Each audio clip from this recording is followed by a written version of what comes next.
el doctor Juan Felipe Ramírez, y la idea es revisar una lesión que es más común de lo que creemos y que tiene unas secuelas eh, que van a generar muchas complicaciones en nuestros pacientes y que muchas veces el manejo va a ser complejo.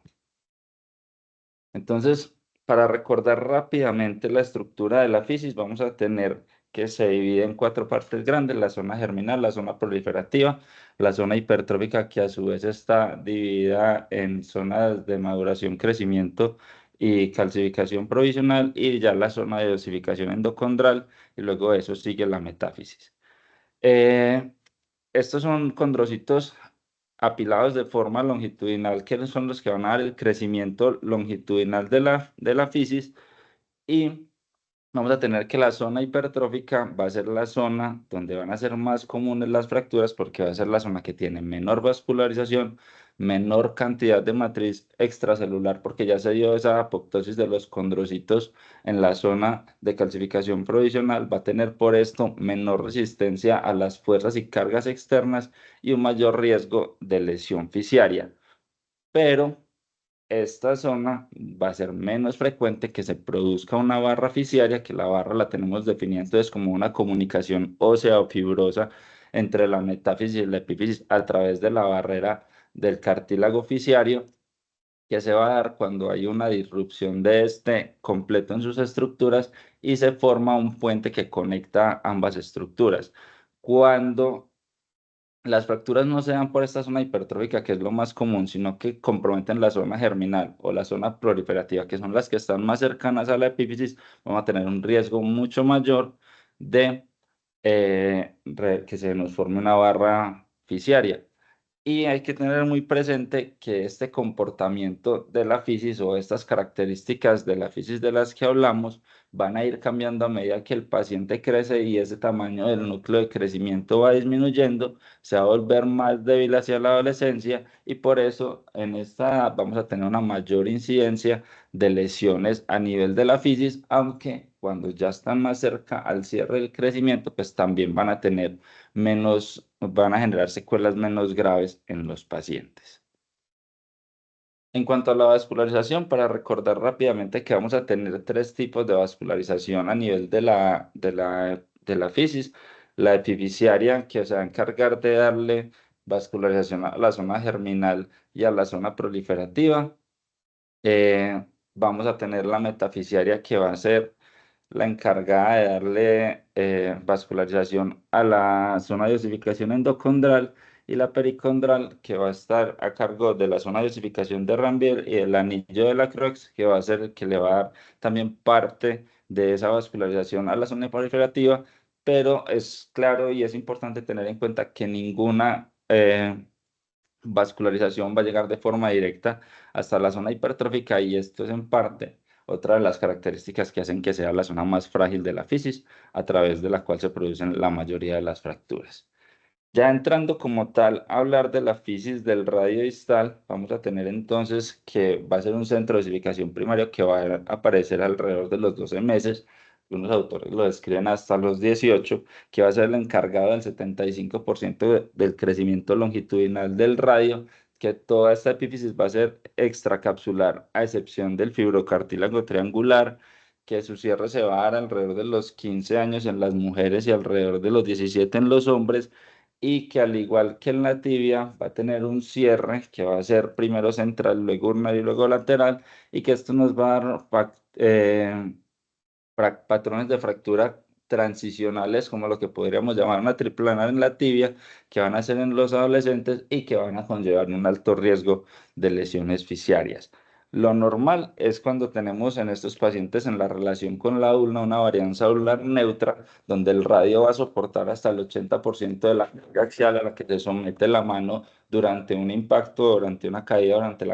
durante el uso normal. Pero varianzas mínimas en esta varianza ulnar hacia positivo van a aumentar en gran medida la carga que recibe la ulna, y esto va a generar que esa ulna se impacte contra el carpo, generando lesiones del fibrocartílago y erosiones a nivel del lunado y del piramidal.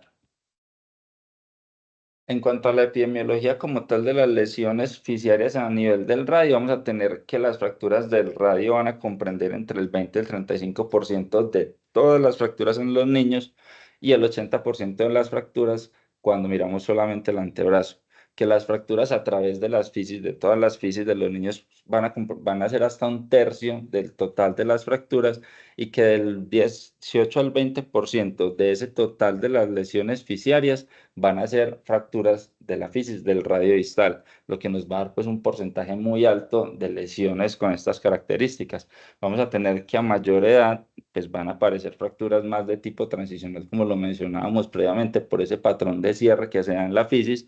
y se van a ver más fracturas tipo Salter 4, que van a tener un mayor riesgo de lesión fisiaria. Y en cuanto a la frecuencia, vamos a ver que en los últimos reportes estas fracturas han ido aumentando por el aumento en la práctica deportiva, en el índice de masa corporal de los pacientes y en la osteoporosis derivada de la mala alimentación que se está viendo actualmente. El mecanismo de trauma más común que van a tener estos pacientes va a ser con el brazo extendido y pronado, lo que nos va a llevar a un desplazamiento dorsal usualmente de estas fracturas a través de la fisis. Para que se dé un desplazamiento palmar, usualmente el paciente tiene que tener la muñeca en flexión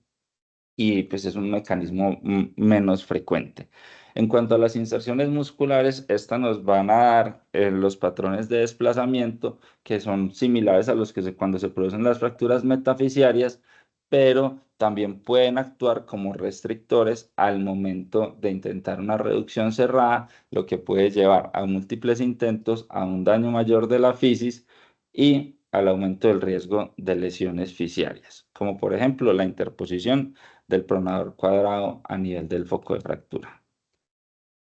En cuanto a la lesión fisiaria como tal, vamos a tener que, cuando miramos el total de las fracturas del radio distal, vamos a tener que hasta de un 4 a un 20% puede presentar una lesión fisiaria que sea por el trauma o secundaria al tratamiento.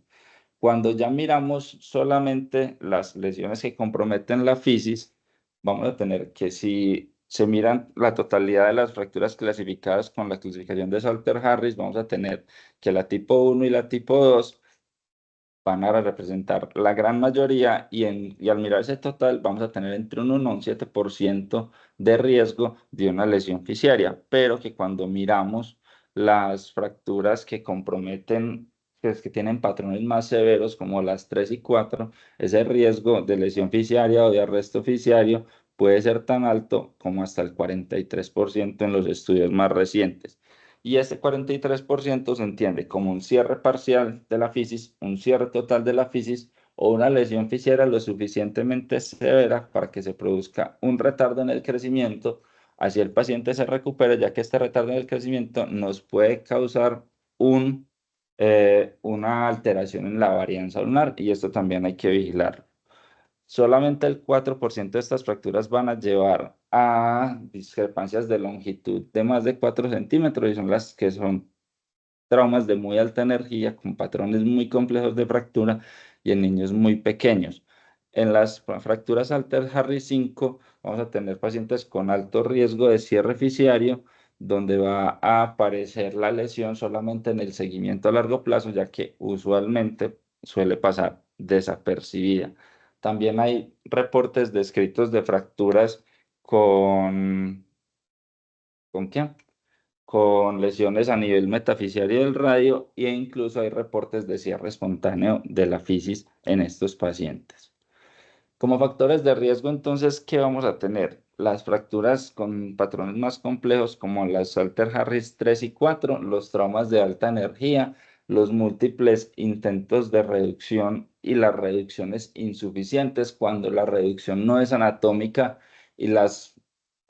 diferentes capas de la fisis no quedan a nivel como deben quedar, sino que quedan trasladadas unas con las otras. Esto aumenta mucho el riesgo de que se forme esa comunicación ósea entre la metáfisis y la epífisis, ya que se rompe la biología normal y se rompe esa barrera cartilaginosa que protege las estructuras importantes. También los múltiples intentos de fijación. Recordemos que cada intento de fijación va, así sea un pequeño porcentaje, va a lesionar la fisis y esto nos va a aumentar el riesgo de que se produzca un arresto fisiario o una lesión fisiaria. Que el paciente lleve más de 7 días del trauma sería pues como lo máximo que podríamos tolerar. Y en otros casos de que tengamos isquemia, infecciones, tumores, quemaduras eléctricas, quemaduras por calor, discrasias sanguíneas como la anemia de células falciforme e incluso las lesiones por frío. Lo que está escrito en la literatura es que si el paciente tiene una lesión fisiaria y tiene más de 10 días, pues ya no se recomienda realizar un intento de reducción, ya que esto va a empeorar el riesgo de lesión fisiaria, ya que el paciente tiene un proceso de consolidación ya iniciado y vamos a solo empeorar el pronóstico. Y usualmente cuando se dan estas lesiones que son tan cerca a la fisis, como el potencial de remodelación es tan grande, el pronóstico es bueno en la mayoría de los casos, y en los casos en los que no, es mejor esperar para luego realizar una corrección posterior. En cuanto al diagnóstico por clínica, pues lo que vamos a tener es un dolor en la cara ulnar de la muñeca, deformidad con inclinación radial o ulnar según la zona donde se haya producido la lesión fisiaria, prominencia de la estiloides ulnar, un bloqueo de la pronosupinación que puede ser o no doloroso, limitación en los arcos de la muñeca cuando asociado a la lesión del radio, pues hay una deformidad angular en flexión en extensión que nos pueda limitar el arco. Y en estos pacientes siempre va a ser muy importante indagar por los antecedentes previos de traumas, cirugías o patologías como las que ya mencionamos y una diagnóstico diferencial que siempre hay que tener en cuenta en estos pacientes y más que todo cuando no encontramos ningún antecedente que nos explique la lesión y la deformidad que tiene el paciente, es la deformidad de Madelung, donde se presenta de forma idiopática una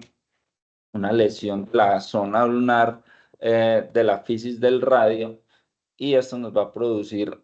una deformidad angular y longitudinal del radio con una prominencia de la ulna y lesión también del fibrocartílago triangular con el tiempo. En cuanto al diagnóstico por imágenes, la mayoría de las veces el diagnóstico vamos a poder hacerlo con la radiología simple.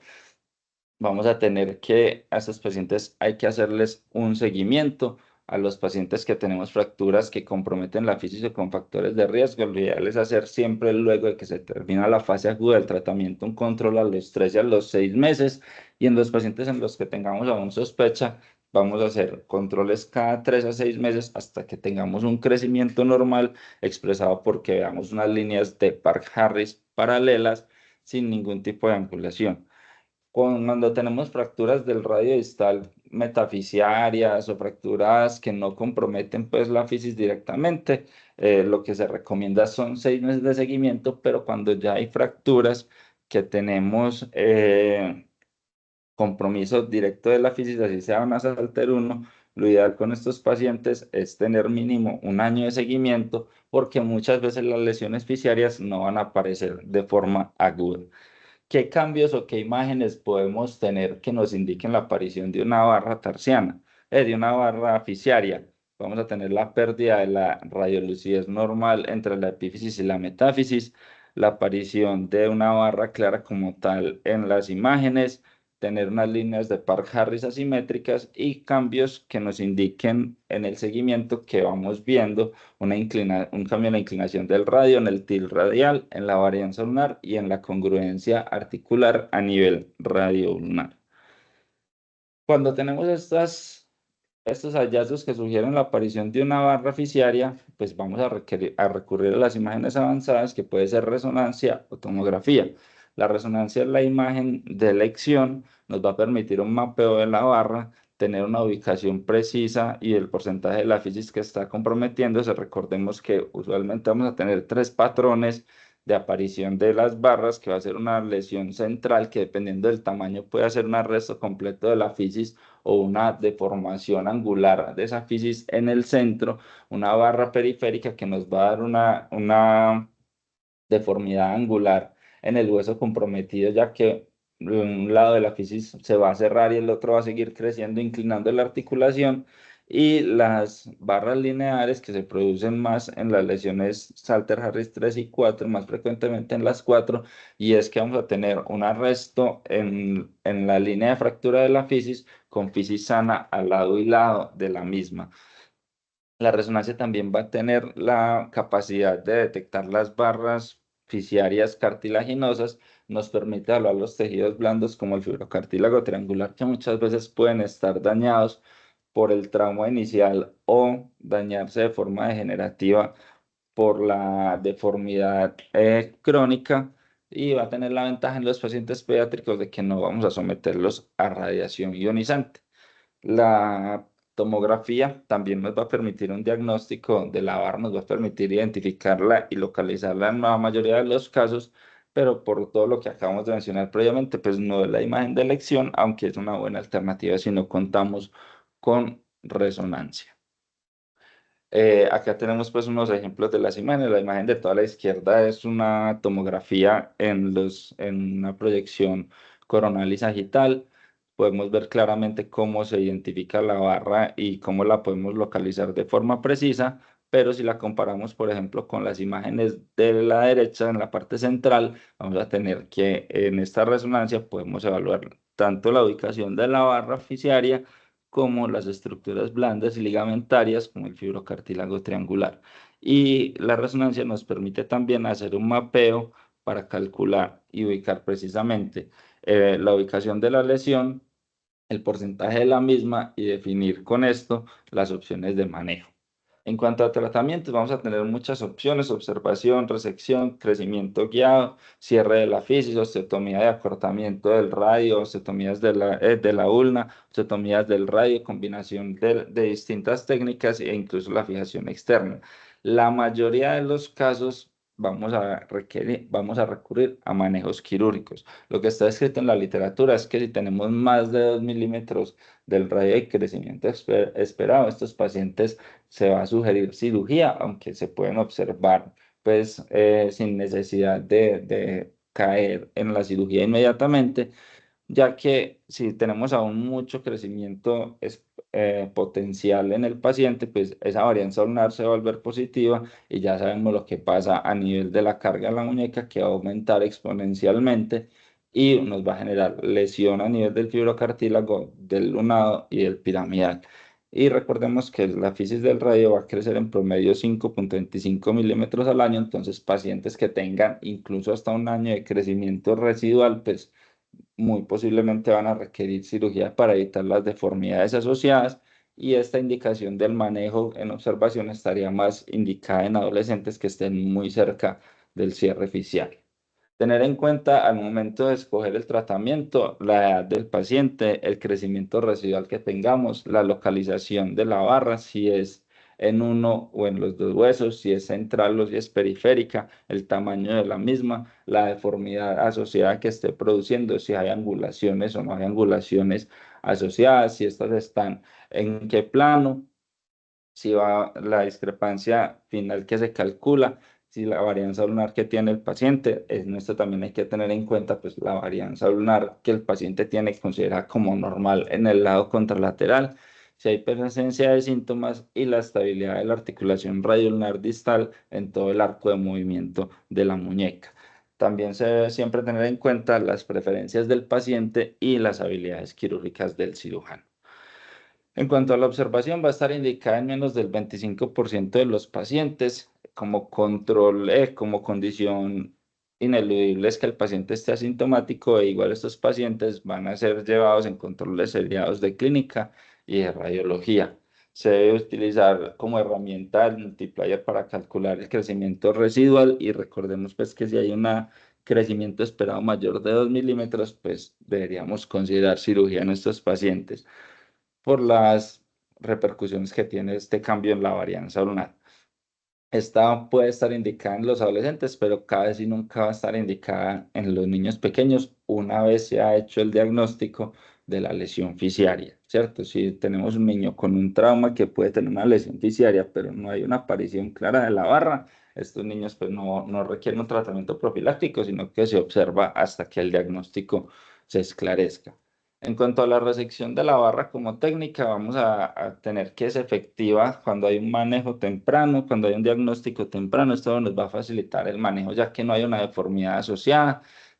Lo que se busca es hacer una resección completa de la barra a través de un túnel en la metáfisis con fresas de alta velocidad o curetas. Se requiere pues una localización muy precisa de la barra, por lo que no es recomendable hacerlo con radiología simple, sino ayudarnos de tomografía o de resonancia. Y siempre dejar tejido interpuesto. Lo que más está recomendado es el tejido graso de la región glútea, pero también están descritos el uso de polimetilmetacrilato y cera ósea. Como condiciones mínimas para intentar este procedimiento es que el paciente tenga una barra de menos del 40% de la fisis, que igual sigue siendo un porcentaje muy alto, que tenga más de 2 años de crecimiento residual y que tenga deformidades angulares asociadas de menos de 20 grados. En términos generales, pues es un procedimiento con resultados malos si no se cumplen estos mínimos preceptos, y no está indicado en pacientes pues que ya estén muy grandes, aunque en los pacientes menores se puede intentar. Siempre es importante tener claro que esa fisis alrededor de la zona donde está la barra usualmente está comprometida, no es una fisis completamente sana y puede no responder así se haga una resección completa de la barra y sin ninguna secuela, por lo que esta técnica pues no tiene resultados tan predecibles como uno quisiera. En cuanto a la fisiodesis, lo que se indica es si es de forma temprana hacer la fisiodesis del radio distal para prevenir angulación por un crecimiento pues que sea asimétrico. En la mayoría de los casos vamos a requerir también una fisiodesis simultánea de la ulna para evitar esa alteración de la varianza ulnar y la inclinación de la muñeca. Si no hay deformidad, pues solo necesitaría hacer la fisiodesis, pero si hay deformidad, pues ya habría que considerar qué tipo de deformidad hay y con qué osteotomía la podemos solucionar mejor, si una osteotomía radial o una osteotomía cubital, pero hay que tener mucha precaución al momento de hacer esta fisiodesis de la urna para no desprenderla completamente. Y en algunos casos en los que quede la duda, porque esta fisiodesis debe hacerse muy completa para evitar que haya un crecimiento residual que nos genere más lesiones, considerar fijarla, que puede ser con un pino, con un tornillo, mientras consolida. En cuanto a la osteotomía de acortamiento ulnar y la reparación del fibrocartílago triangular, que van como de la mano, lo que se busca es corregir esa varianza ulnar positiva y las lesiones que ya vimos que genera sobre el carpo y sobre el fibrocartílago triangular. Se debe tener un cálculo preciso de cuánto se va a cortar la ulna para tener una varianza ulnar neutra. Con esto nos vamos a guiar con los rayos X del lado contrario del paciente, que nos dictarían lo que es la normalidad para ese paciente y evitaría generar deformidades secundarias. Como estrategia para tener un control rotacional, que la rotación a este nivel nos podría alterar mucho la pronosupinación del paciente y la función del mismo, realizar osteotomías oblicuas o realizar marcas a nivel de la ulna para no perder pues como esa guía de la orientación si se hace una osteotomía transversa. No se recomienda acortar más de 1 centímetro, ya que esto nos va a llevar a un mayor riesgo de no unión por la mala vascularización que tiene la ulna, como ya lo hemos mencionado en charlas previas, por la biomecánica de la membrana interósea y las inserciones más distales que podrían alterar su función, y por la estabilidad de la articulación radioulnar distal. Siempre se requiere resonancia para evaluar la lesión del fibrocartílago triangular, y esta osteotomía de acortamiento pues se va a combinar con fisiodesis de la ulna según sea el caso en los hallazgos del paciente. Rápidamente, para recordar pues el fibrocartílago triangular, vamos a tener que los componentes son el disco articular, el menisco homólogo, el ligamento radioulnar palmar y dorsal, el ligamento ulnar y ulnopiramidal, el ligamento colateral ulnar y la vaina del extensor carpi ulnaris, y que vamos a tener unas una clase uno o un tipo uno que va a ser traumático y una clase 2 tipo 2, y pues ya nos vamos a guiar por los hallazgos en la resonancia que vamos a hacer. La mayoría de las veces el manejo va a ser pues reparar la inserción del cartílago ya sea abierto o artroscópico, y solo en las lesiones tipo A, pues podemos hacer una fijación si es una avulsión de la ulna o simplemente un debridamiento artroscópico si es una perforación central. En cuanto a la osteotomía radial, va a ser la otra técnica que más se utiliza. Vamos a tener que usualmente va a haber una deformidad angular por una barra parcial. Vamos a necesitar corregir deformidades que suelen ser multiplanares. Múltiples opciones de osteotomía están descritas en la literatura: cuñas, domos, Z, Ls invertidas. Siempre hay que tener presente que muchas veces vamos a necesitar injerto, que se está descrito que en estos casos se beneficia mucho de los injertos tricorticales, bien sea de banco o de cresta, pues obviamente teniendo mejor indicación del injerto de cresta por la biología.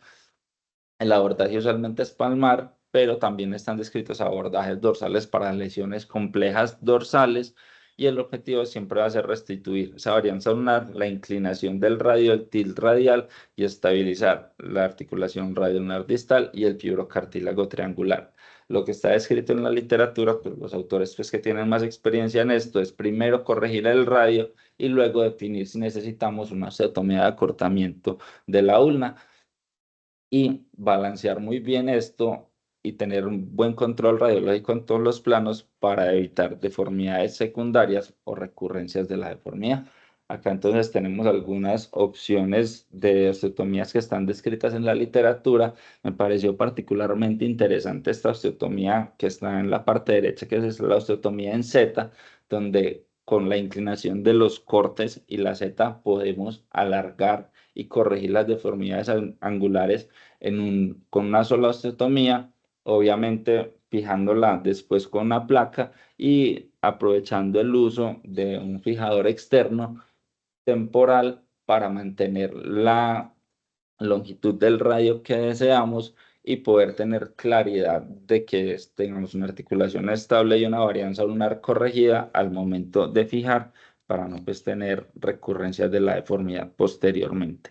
En cuanto a la osteogénesis por distracción, entonces vamos a tener que la fijación externa puede estar indicada en algunos pacientes, más que todo en los pacientes con deformidades complejas y multiplanares, que nos va a permitir la corrección fina, tridimensional, con ajustes graduales. Nos va a permitir corregir discrepancias de longitud a necesidad, o sea, todo lo que queramos, distinto a algunas de las otras osteotomías que van a tener limitación por los tejidos blandos. Pero está indicado que mínimo el paciente tiene que tener 5 milímetros de discrepancia para que indiquemos este tipo de tratamiento. Como complicaciones, pues va a tener las más frecuentes: infección de los pines, irritación local, dolor y aflojamiento. El aflojamiento muy disminuido ahora en la literatura más reciente por el uso de los shunts de hidroxiapatita. Y también es muy importante tener que estos pacientes deben tener un adecuado soporte social por el tipo de técnica que es, y la experticia del cirujano va a ser fundamental, ya que esto va a necesitar, por lo fino de la corrección y la complejidad de la técnica, una muy buena relación médico-paciente y un paciente y una familia comprometidos con el tratamiento. Entonces, ¿qué método vamos a elegir? No hay en la literatura actualmente un gol estándar. Lo que debemos hacer es hacer un análisis a fondo de la lesión y sus componentes, de qué tipo de paciente tenemos y qué familia tenemos, cuál es la causa inicial de la lesión, qué imágenes tenemos disponibles, y podemos contar con una resonancia o no que nos permita evaluar la fisis de la ulna y el fibrocartílago triangular, qué tipo de material tenemos disponible. En la mayoría de los reportes en la literatura son series de casos pequeñas que, por la gran variabilidad de las lesiones, no permiten dar una respuesta universal a esta cuestión. Y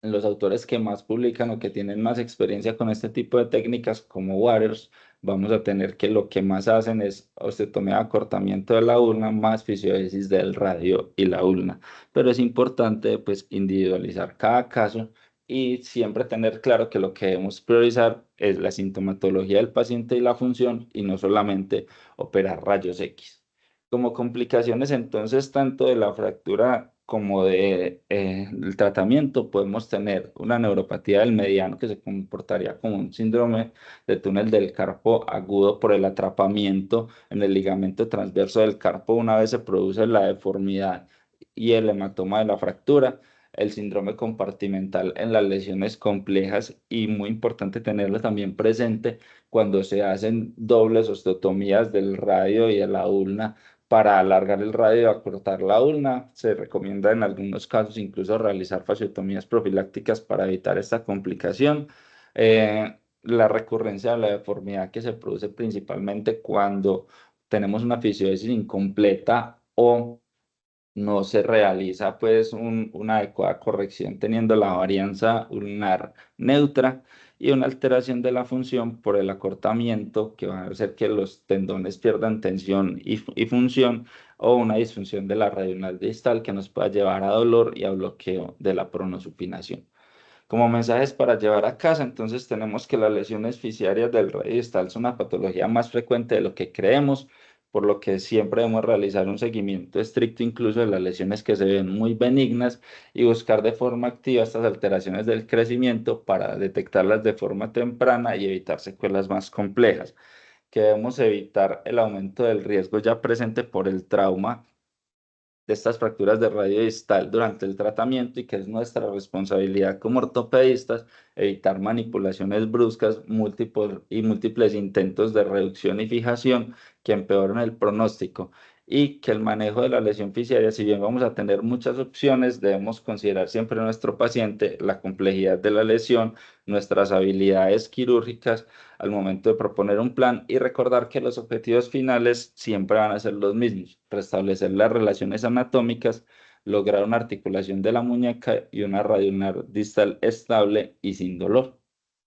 Y ya, eso era lo que les tenía para el día de hoy.